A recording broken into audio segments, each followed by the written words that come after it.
যাতে আমগুলো পোকায় না আক্রমণ করতে পারে, তার জন্য এই কীটনাশকের ব্যবহারগুলো।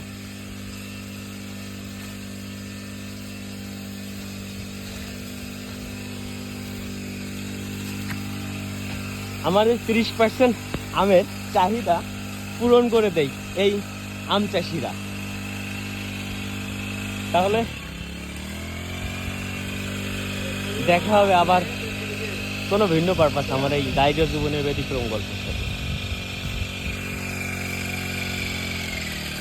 আর আম চাষের জন্য যে কীটনাশকগুলো ব্যবহার করা হয় আপনাদের সাথে অবশ্যই একটু শেয়ার করেছি, আরও দেখবেন। এখানে এই মটর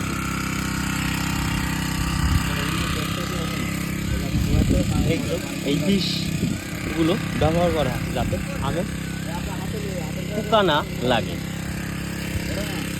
সাধারণত আমাদের দেশি আমগুলো পোকা হয়, কিন্তু আমাদের এই হিমসাগর ন্যাংরা যে আমগুলো বাজারজাত করেন যেসব চাষিরা, তাদের আমে কখনো পোকা হয় না।